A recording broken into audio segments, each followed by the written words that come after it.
Oh, okay.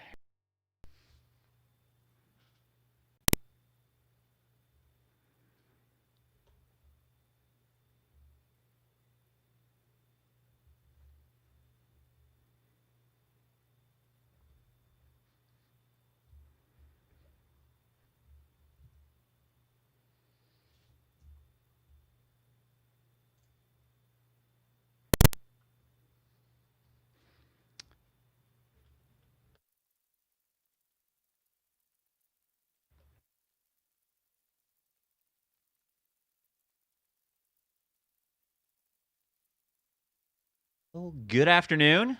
It is Friday. It is Friday afternoon. I'm really hot. I'm just noticing that I'm like all sweaty here. This is not broadcast worthy. Oh my gosh. Yeah. I think everybody's a little warm right now. Um, I share your pain. I'm wearing my suit jacket. As soon as we're done, I'm going to take that talk, though, Oh and my gosh. Yes, put some summer attire on. this is Cheri over there. Yes, it's Friday. It's our legislative update again. Hi Cheri, how are you? Other than we're I, both really hot.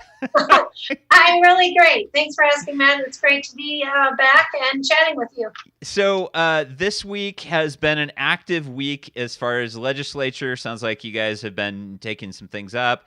I know you serve on a couple of committees. I think the one I'd love to talk about though is the education one, Cheri. Mhm. How's that look? What's going on? I know you have some strong feelings, but from a state standpoint, what does this sort of post-COVID thing look like, and what are we looking at like afterwards? Well, I was a recovering school board member until I got put on the state school board by Secretary Clarno as her designee. So I still am on a school board, just not Ben Pine Schools Board. And so I love my education committee, and being the vice chair, that is quite an honor. Schools, we had a long meeting today and talked a lot about colleges and universities, community colleges. One of the things that I feel really strongly about is our CTE programs. Um, I fought really hard for many years with Measure 98 to get investments in our career and technical education programs. I think they're really, really important to be able to set apart our kids that are wanting to go into trades and make sure that we have the capacity to build houses and have plumbers and electricians, welders. Those are really, really great living wage jobs and great skills to have.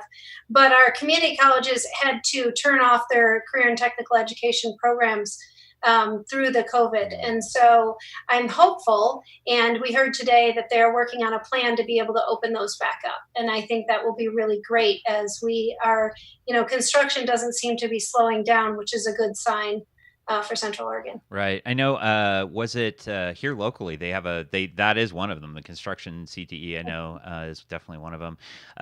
Any other things came out of that you would like to share, and in general. Yeah.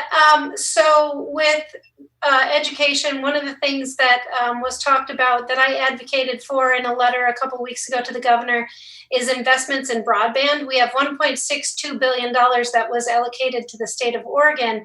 And one of the investments that you can do, you have all the money has to be spent on COVID expenses. And we have found that our broadband systems are not appropriate or adequate for the distance learning that we have in education currently. So investing some of that money into broadband so that every kid can have access to broadband across our state, and really creating an equity platform so that access is available to everybody, despite, if you're in poverty or not. And there's also a new fund that let me look this up. I have this question out. We ran out of time in our committee, so I didn't get to ask all my questions. It's called the ESSER Fund, and that is one of the new funds that's coming from the federal government. And I want to see if we're able to use devices to spend money on devices to get devices in the Oh, hands of kids. Because if we get broadband, there's still one more step, right? You right. can't just pop that line into your finger and be have access to technology and education and resources. So we need to be able to have some investments towards devices as well for our kids across our state. And I know in Ben Lapine, we have iPads for every kid, 3rd through 12th, because that was the reason that I got on the school board, was to make sure we had those, and we're able to deliver a poverty divider, or poverty equalizer, because children that are affluent are able to have access to technology, but if you are not in a household of means, then you're probably not able to have an iPad or a computer to access current technology and information to make sure you have the utmost access to education. And so that was a really big thing for me in the past.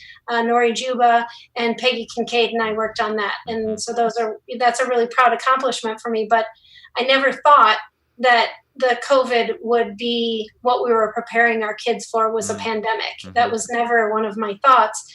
But now we do know that we need to make sure that we up this access to broadband and devices across our state. And how do we utilize the funding that we now have access to do so? So I have a question in regards to, in fact, you told me this before we went on air, and you just gave me these 2 words: fish sticks and bleach. What does fish sticks and bleach mean? They have a lot in common.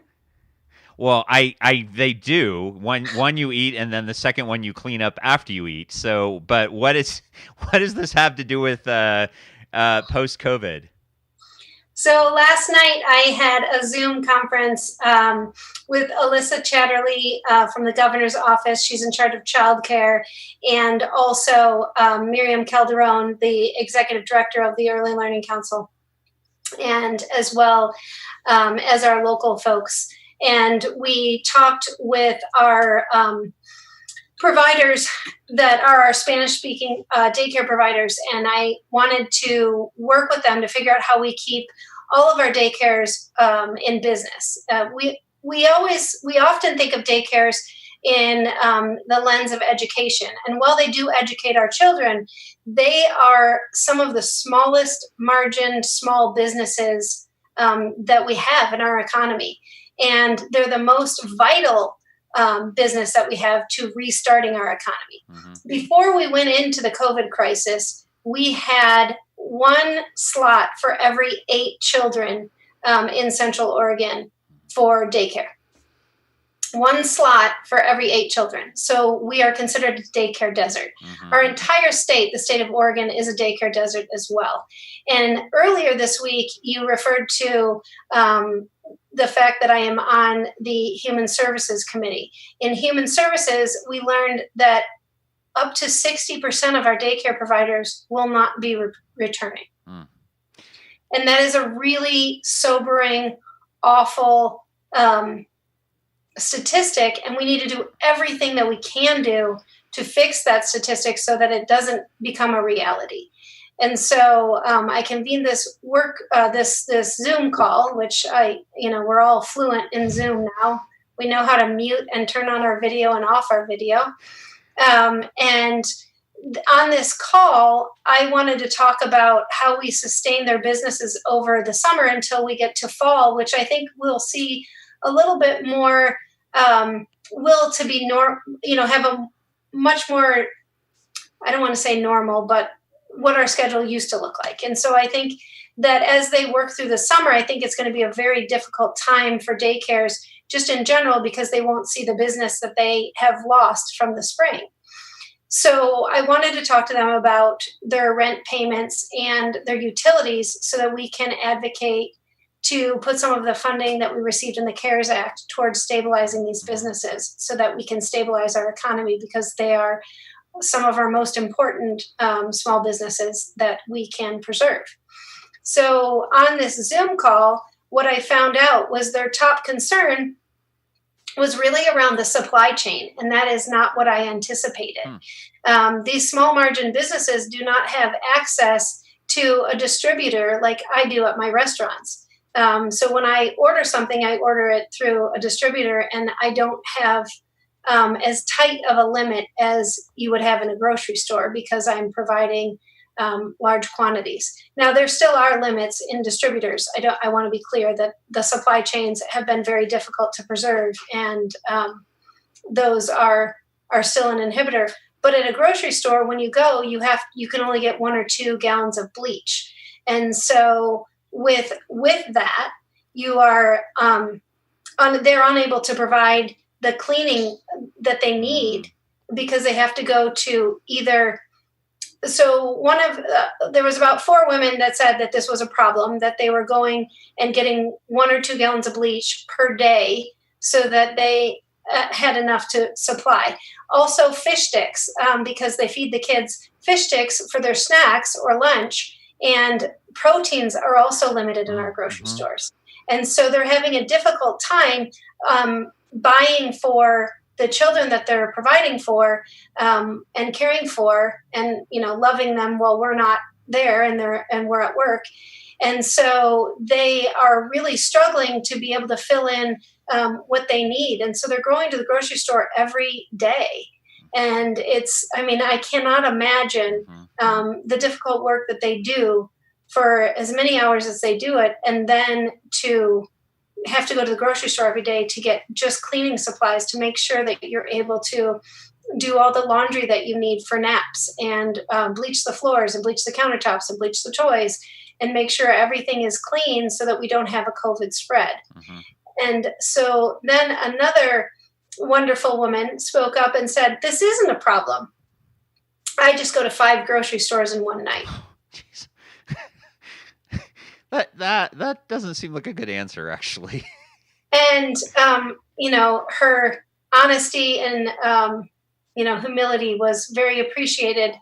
But I still think that we can find better things to do with her time and not expose her to 5 different grocery stores. I mean, the exposure level that is lending itself to is just not acceptable. So I've been working this morning on writing a letter on my letterhead that I can put their name and address in, to ask our local grocery stores to please consider waiving these standards for our childcare providers, and really calling out that this is a problem and that these are our local childcare providers. Now, on the call, our director, Miriam Calderon, and the governor's staff, they're going to work on doing something from a statewide perspective, maybe a card. But in the meantime, while they're working on that system, I want to make sure that we're providing our local childcare providers with the access that they need to make sure they can clean and feed the children that they're serving through the COVID crisis. So that, other than it, because it sounds like sort of, Cheri, and correct me if I'm wrong, but that's a sort of that is the business's policy. So that's just sort of by what you're doing, it's basically you're asking the businesses to say, hey, this is important, that we need to be doing that. Is that sort of accurate? Yeah. So I've written a letter, and I'm going to get that out. I've been in committee all day, so I was hoping to get it out earlier, and it is now 4:12. But I will be getting it out today by the end of the day to them, because I promised them that I would. And I want to make sure that we can solve any problem that we can solve quickly, and point out the issue. Because I think if, managers understand at the grocery store that this is a real issue to safety and accessibility and, the stability of our daycares, I think they would gladly oblige. And I know you said this, and I this number, it came back to me because I know you said this on Tuesday, but I just wanted to check in again. You said 60% may not be coming back as child care providers. Is that correct? Yeah, that's what we were told in our Human Services Committee. And we can't have that. So hence the work that I've been doing to try and figure out what the issues are that we can help keep them and stabilize them. There's also another $10.5 million that we talked about, the $38 million that is being allocated from the CARES Act to the state of Oregon for childcare facilities and owners. And that has been allocated. $8 million was allocated out to emergency child care facilities. And then now there's going to be an additional 10.5 that is going to be being allocated out as well. I really won't rest until we get all $38 million out, because I think that's going to be part of the equation to stabilizing those child care facilities. And hopefully when we talk in the fall, that we will be saying that those numbers never came to fruition. Yeah. But I called the city of Bend this morning and talked to Carolyn Egan, and she is going to work on how we can get bleach in a supply chain for the childcare providers. So I've been working on that. I have yet to reach out to the chamber because the city of Bend and the chamber were working on PP&E supplies. Mm-hmm. So I figured this naturally was another piece of the puzzle that we just didn't really think about. Right. And now that I have been enlightened to the issue, I'm going to enlighten others that can help solve the problem as well. So I'm working with the city, the chamber, and writing a letter to the local grocery stores so that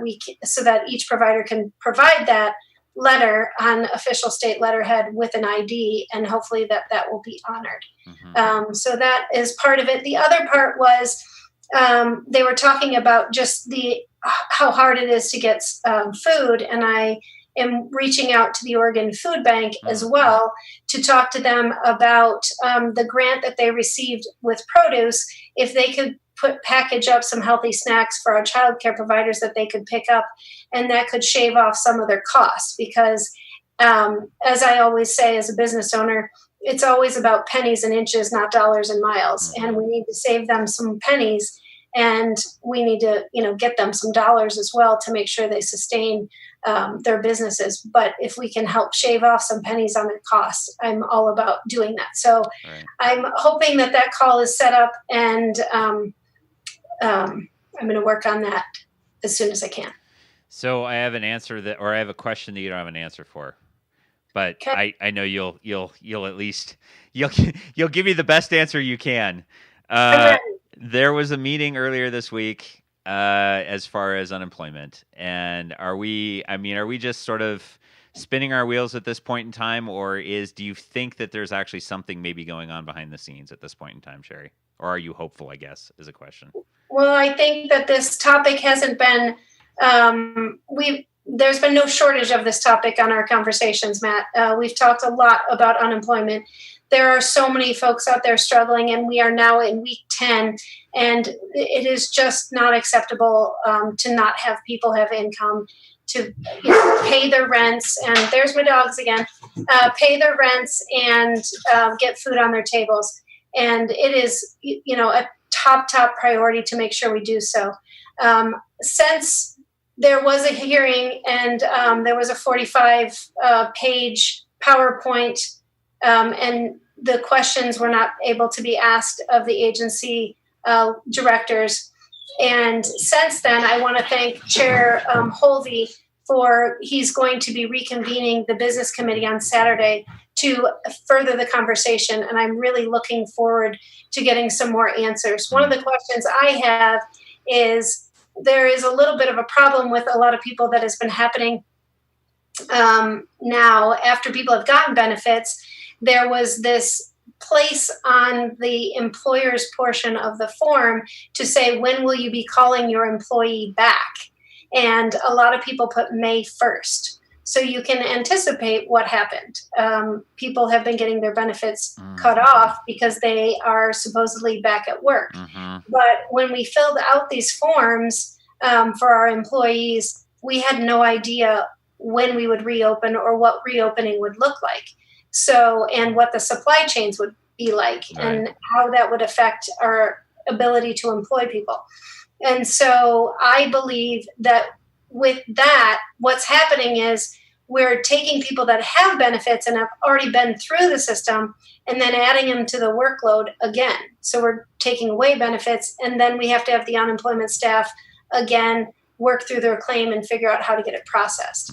And so my hope with having that question brought up to the director level is that there is a quick fix way to look into workers that are supposed to be back at work instead of just shutting off their employment benefits, because we know most people are not back to work. And unemployment claims are still climbing and not declining. Yeah.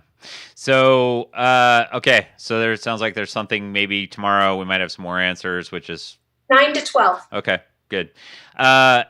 before I let you go, because I know you have a letter to write. I have the letter written. I just got to get it sent out to the provider. Okay. Good. So you got to get that sent. Anything else, Cheri, before I let you go and enjoy your weekend also?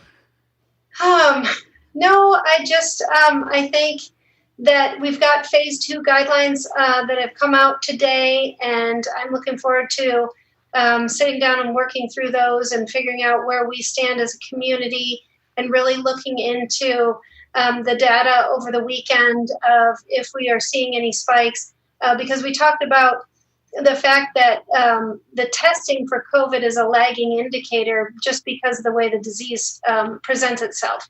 You don't have symptoms, for 5 to 10 days, and then people don't come in for a few days after that. So testing really shows up about 10 to 14 days after there's been a spread. And so I'm really looking forward to digging through that data and really viewing, where we are as a community, and what the new guidelines for phase 2 are looking like, and where we're going to go with that. Okay. So we'll catch up on Tuesday. Maybe you'll have some more information. Okay. All right. Sounds good, Cheri. Have a wonderful weekend. Enjoy it. It should be a nice one. Well, I think maybe some rain tomorrow, but it should still be a nice weekend. So thank you very much, Cheri. Appreciate it. Thanks for the weekend. Enjoy yourself, Matt. All right. We'll do. Thank you. All right. Bye. That was Cheri Helt. Obviously, we have Tuesdays and Fridays. We do a little chat with her. Looking forward to tonight. We actually are doing the Riff Fest. That should be fun with Riff Cold Brew. 4 celebrity judges plus Shannon here locally from the Riff Tap Room, which is not open, but they are going to be opening very soon. So for those people that enjoy their Riff, it will be coming soon. All right, everyone, I'm going to shove off because I got to go do some final setup. You know what? Have a great weekend. Do be safe out there. Practice social distancing still. Try to avoid large crowds if you can. I know we all want to be there, but, and you know what? You do you. So, all right, everyone. Thank you very much. And remember, show up for Central Oregon.